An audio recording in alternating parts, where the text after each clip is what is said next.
Hello, white people. This is an article from The Blaze.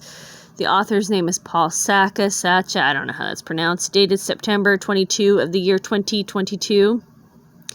Frantic parents attempted to enter a Texas high school because there was a report of an active shooter on the campus, which was later determined to be false. The concerned parents clashed with police officers as they attempted to access Jefferson High School, which was on lockdown. Surprised it still has a white name. One wounded man was thrown to the ground by a police officer. Why was that wounded man thrown to the ground? They don't say. There were reports of a school shooting around 1 p.m. on Tuesday. San Antonio police officers conducted a room-by-room search with strike teams, according to Chief Johnny Reyes of the San Antonio Independent School District Police. Yeah, the new doctors and engineers are so peaceful little lambs that they have to have an independent school district police. Amazing. With the failures of law enforcement during the Uvalde school shooting fresh in their minds, hundreds of parents rushed to the school after they heard of the purported shooter. The school was on lockdown because of the potentially deadly threat. Panic-stricken parents attempted to enter the school but were denied entry by police officers, some with physical force. Increasingly angry parents waiting for more than an hour outside said they had received messages from kids who had heard shots. The Express News reported some said it started with a fight. Oh, it's just doctors and engineers having a minor discussion or disagreement. Video shows a man wailing in agony as he clutched a severely bleeding arm that was reportedly cut when he broke a glass window at the school. Suddenly, a police officer slammed him to the ground. A crowd of parents gathered around the man as he was being handcuffed. Okay, well, why was he being handcuffed and why was he cut?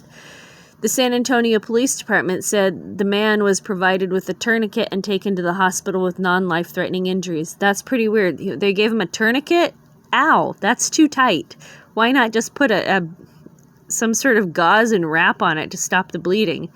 School district officials said the man will not face charges. Okay, so he's got a major cut where he's oozing blood everywhere, and the police slammed him to the ground, but he's not going to face charges.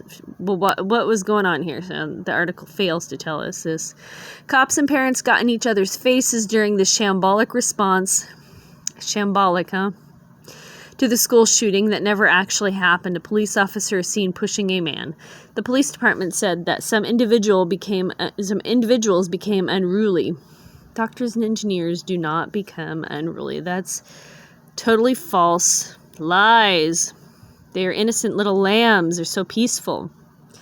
The San Antonio Police Department said at 2:26 p.m. on Tuesday, the school had been cleared and is deemed safe. Today is Friday. Jefferson High School student Marty Gonzalez told KSATV, "I'm supposed to feel happy at school, be happy with my friends, and today was not one of those days. Today my life could have been on the line." Student Christopher Corellis added, "This is one of the things that I'm going to have to try and move on from. It's also going to be one of the things I'm going to remember for the rest of my life. They just told us to put our hands up.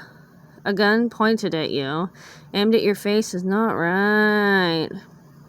Is there a taco bar somewhere?" Students are required to turn in their phones at the beginning of each class. Audrey Cardenas, a mother of a Jefferson High School student, said she was panicked over the situation.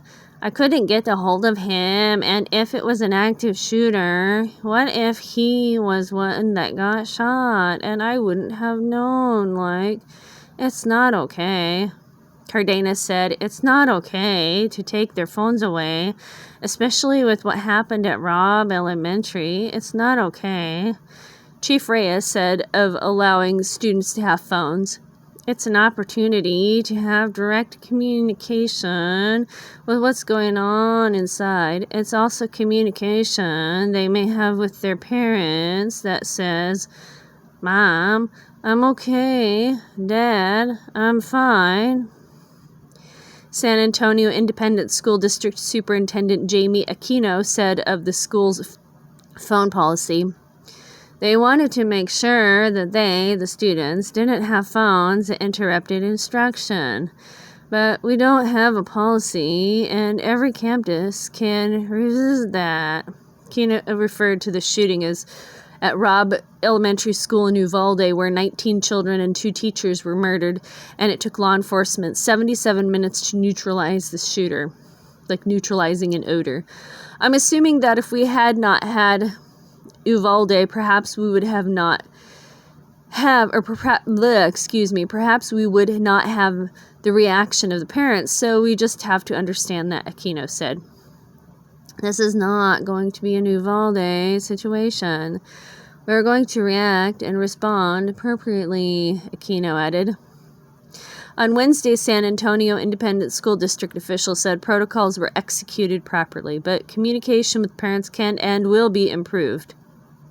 The school district plans to start sending emergency text message alerts to parents and using bullhorns to communicate with large crowds. Doctors and engineers, there you go. The new Americans, we're going to be smarter and more peaceful. All right, white people, do you see this picture right here? Do you see all that diversity? Affirmative action, doctors and engineers. All right, white people, that's the damage for now. Thank you so much for listening. I look forward to your thoughts below.